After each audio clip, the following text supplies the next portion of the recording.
So now we're going to start graphing. Do you remember in grade 12 for instance, we did polynomial graphing?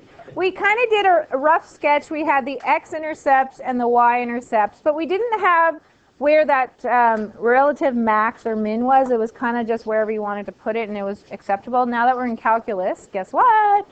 We can calculate exactly where that is. Okay? So, the first derivative test. Suppose that c is a critical number of a continuous function.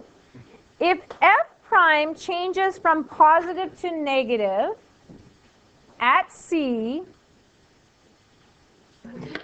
okay, so if it goes from positive to negative, do you see? Positive means it's increasing. This is what we learned last lesson. And negative derivative means it's decreasing. What would I have at that point where it changes sign?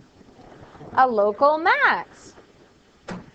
If the derivative changes from negative to positive, so it's decreasing then increasing, you would have a local min at that c. If it doesn't change sign, then it has no local max or min at that point. Okay? So, sometimes in the AP exam they like giving you tables. Not sometimes, a lot of times they give you these tables.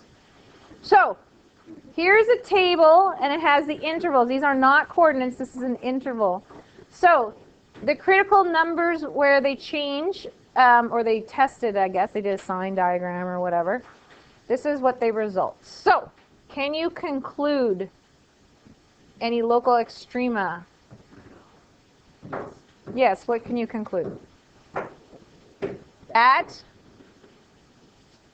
What happens from here to here? It changed signs. X equals 1 is a max, a local max. And then nothing. Then at x equals 4, it is a min. At, is there another one? At x equals 8, there is a max. Very good. You can't tell what the max is or anything like that. Okay, find any local max or min values on this. Now, if this was a grade 12 question, grade 12 pre-calc, what we would do is what? We try to factor it, find the x-intercepts. You might do a sign diagram to see if it's above or below, yada yada. But actually calculus speeds everything up because factoring a cubic is a little bit harder, right? But if I find the derivative, what do I get? 3x squared minus 12x plus 9, which is an easy factor. What could I pull out of that? 3, and then I'm left with x squared minus 4x plus 3, which factors really easy to be.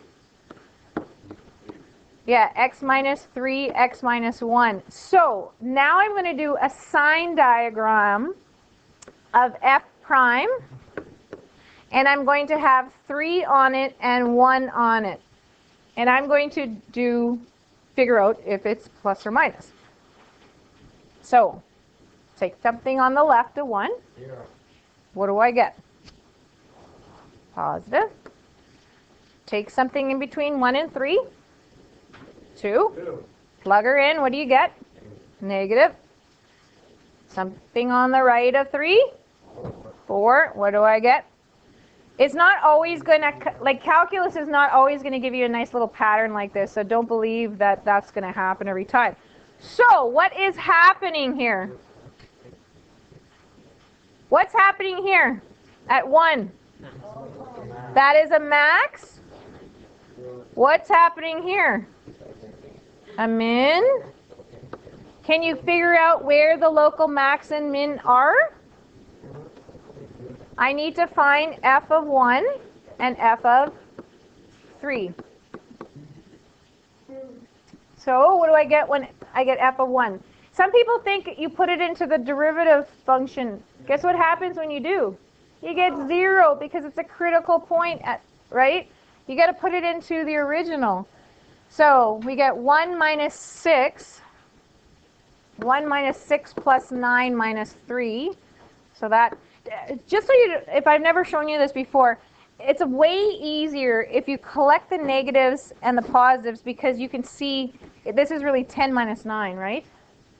Way faster than going 1 minus 5 plus, you know what I mean? You have to find ways to save time. So this is really, like I said, 10 minus 9 is 1. F of 3, so this is 27 minus, so that's 9 times 6 is 54. 9 goes in there, plus 27 minus 3.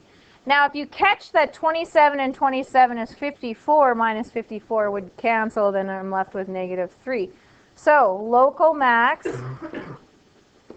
at what coordinate? 1, 1. Local min at 3, negative 3. Yeah? All right.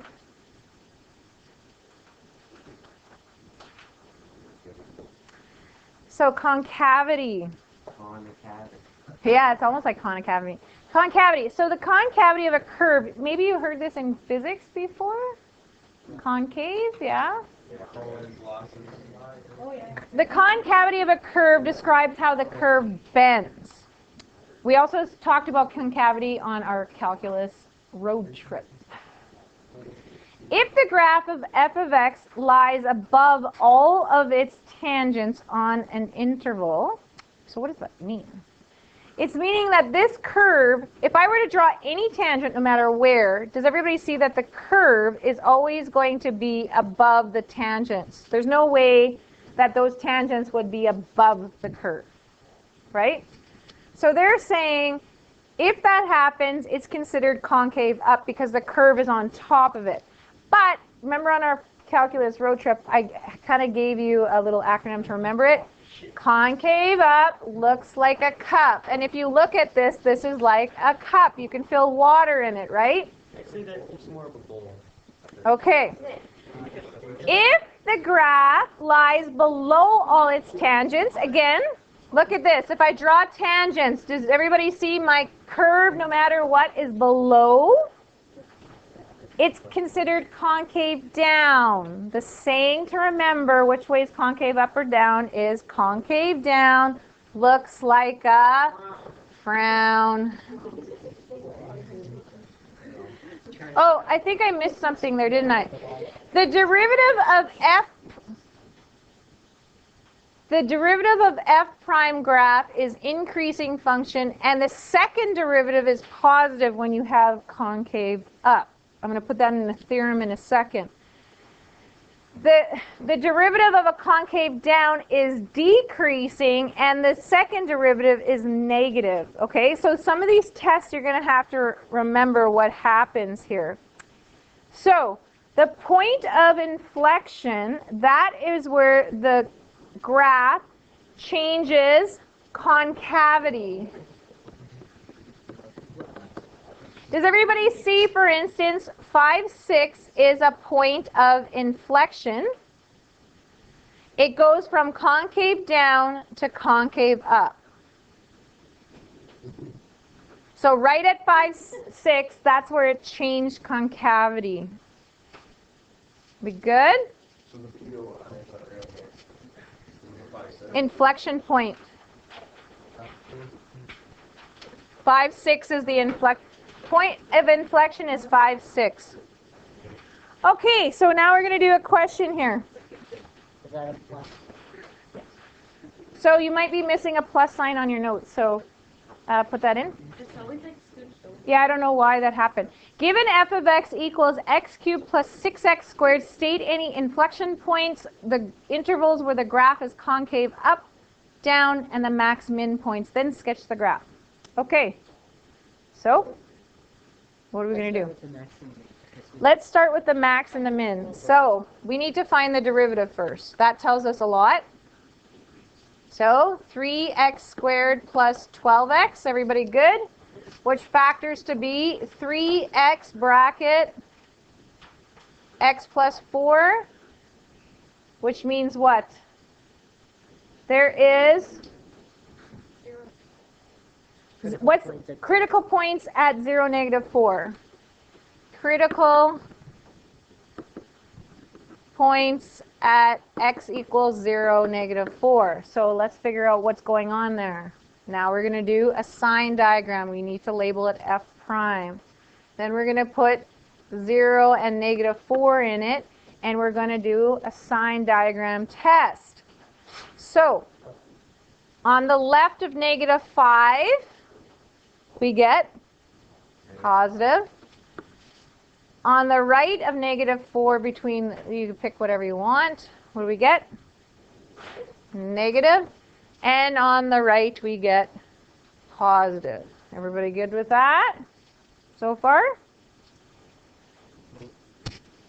Okay, so now if this is on a response question, you're actually supposed to say, because the interval changed from positive to negative at -4. Like, you can't just use your sign diagram. You actually have to state it, because they don't know necessarily if you. Okay, so anyways, what's happening at -4? A local max at -4, what?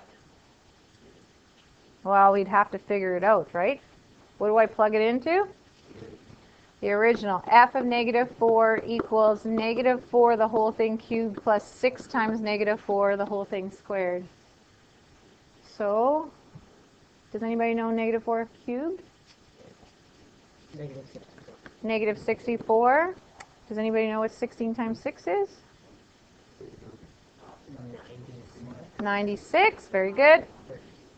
And we get 32.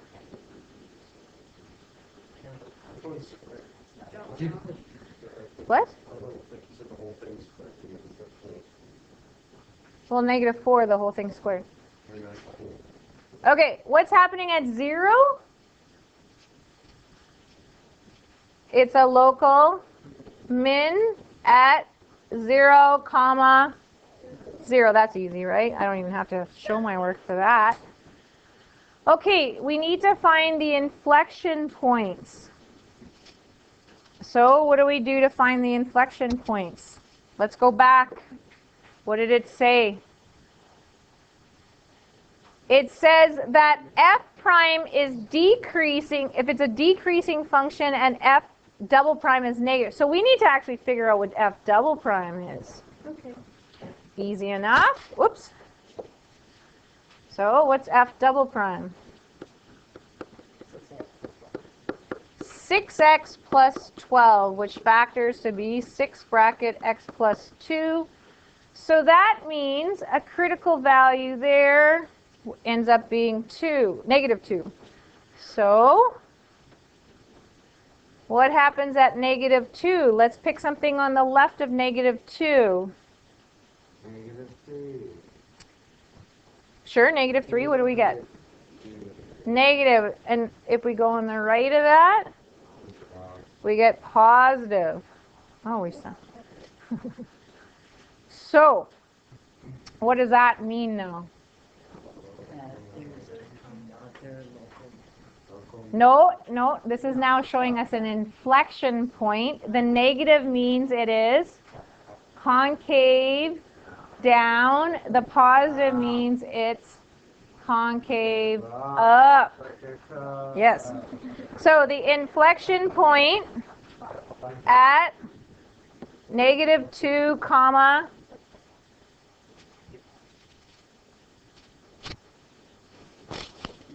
oh, we need to figure it out somewhere. We're running out of room here. You always have to put it into the original to get the y value, right? That's what f of x stands for, is the y value. Huh? Okay. Anyways, what do I get? -8 minus. Oh, this is, sorry. So plus 24. So I get 16? Okay. And what do I know? Concave down, -infinity to -2, and concave up, -2 to infinity. By the way, the whole brackets, don't be too concerned when you're doing intervals of increasing, decreasing, all this with the round brackets versus square brackets, because round brackets are correct all the time. Square brackets are not necessarily correct all the time, so you're better off always putting round brackets, okay? So we got the max min points, we got where the concave up and down, we have a point of inflection, now we need to graph it. I'm running out of room, so we're going to do it over here, I guess. Now this is not like grade 12 pre-cal where we need to have like some nice little, neat little thing. It's just, we need to have all the basic features on this. So, what do we know about -4,32? So -4,32, I'm just going to write that on there. That's a max. So it's going to look like that, yes? And there's another thing at 0, 0, that was a local min. So it's going like that. And at -216, guess what happened there? Say about there? -2, yeah, it does look, it doesn't usually happen like that where it's nice like that. There you go, there you go. And if we were to use grade 12 pre-cal, we could figure out what that x-intercept is as well. Do you see visually how it's changing from concave down to concave up at that inflection point there? Yeah? Okay. The second derivative test. Suppose f double prime is continuous at c and f prime of c equals 0. If f double prime is greater than 0, meaning positive, then f of x has a local min at c. If f double prime is less than 0, then it has a local max at c. So you hardly ever use this except if they give you a table, and then you're forced to use the second derivative test. So you need to know it, but honestly, you're going to find your local maxes and mins from your first derivative, usually if you're given an equation, right? The only problem is sometimes they give you a chart and you don't know what the equation is, so you can't solve for 0, so you have to know the second derivative test here. Okay, so they're saying what to do here. Simply plug the critical numbers. Remember, the critical numbers are where the first derivative is 0. You're wrapping your head around all this. Or where it's defined. You put it into f double prime. If the result is what? Positive or negative? Positive. It is a relative minimum. If the result is negative, the critical number is a relative max. It's kind of counterintuitive because it's like the opposite of what you think from the first derivative, right? Yeah? Because it's like you have a positive acceleration, like your change. We're going to use the second derivative test to find the local extreme. So we're forcing ourselves to actually do this now, okay? So we're not going to look at plugging in from our first derivative. We're going to use the second derivative. So what are we looking for again? Where the first derivative is 0 or undefined, and we plug it into the second derivative, and if it is positive, then it is a min. Okay? Wrap your head around that? Okay. So f prime of x equals x, whoops, what is it equal to? 3x squared minus 12. So I'm going to factor that. 3, and then I get x squared minus 4, which factors to be x minus 2, x plus 2. So there's no place where this is going to be undefined, only where it equals 0. So we have critical points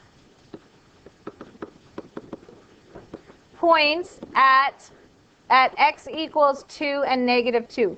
So normally we would just plug this into a sign diagram, see if it's positive or negative, and go from there. We're trying to do the second derivative test. Okay? So what's the second derivative? 6, oops, equals 6x. Do you see? This is way faster than doing a sign diagram, right? If I plug 2 in, what do I get? I don't even care what I get. I get positive or negative. Positive, which means it is a minimum.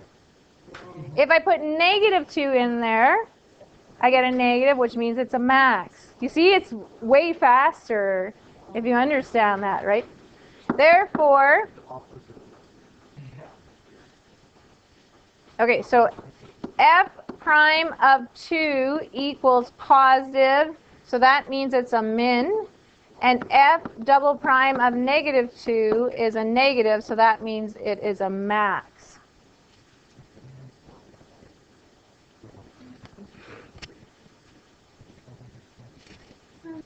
Here's a good one.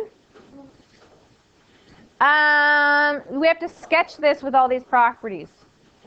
So f of negative 1 is 4, f of 0 is 2, f of 2 is 1, f of 3 is 0. Then it's saying the first derivative is negative on the left of 3.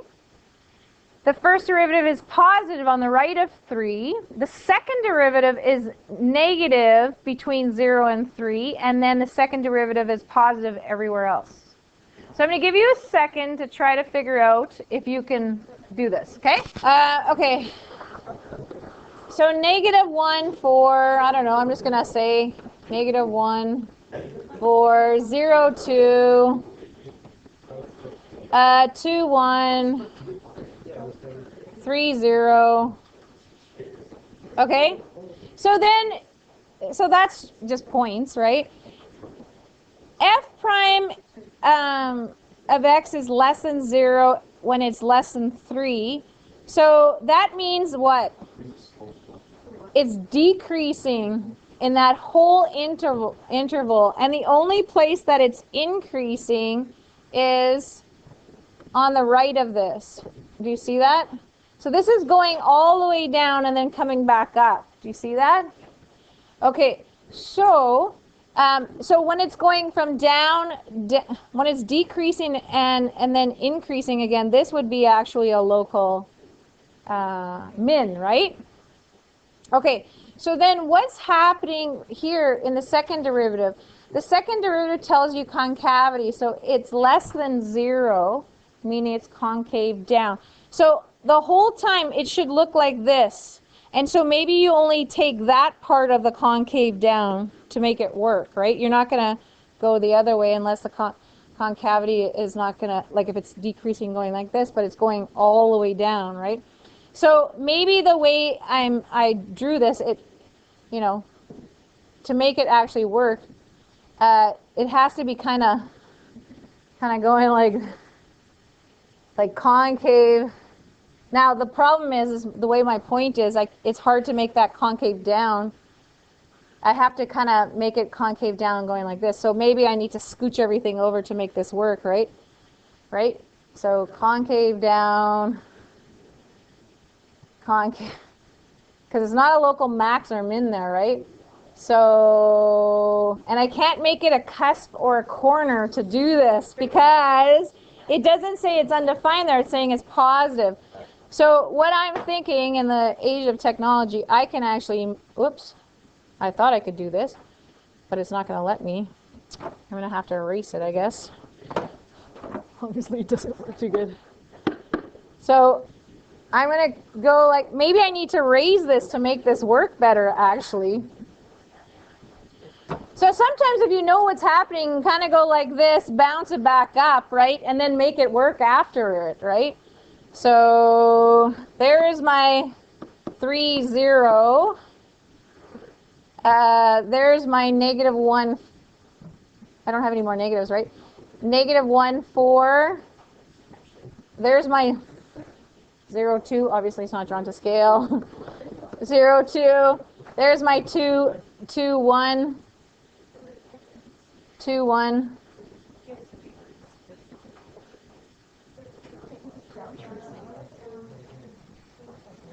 This is concave up though here. So I gotta, Local minimum. it has to keep going, it almost has to go like this, down like this, right? Because that's the only way it could change concavity there, right? It doesn't change concavity between 0 and negative. 0 and 3, but it doesn't change concavity between 0 and 3. So between 0 and 3. Oh, so you're saying, It goes on. oh yeah. That was my problem. There we go. And between 0 and 3, it's down, and then it goes back up. That is a local min. Right here, it would be an inflection point. Right? When it changes concavity. O2. Do you see? It's between, right at 0, this is where the concavity changes. So the inflection point would be at O2, and the inflection point would be at 3, 0.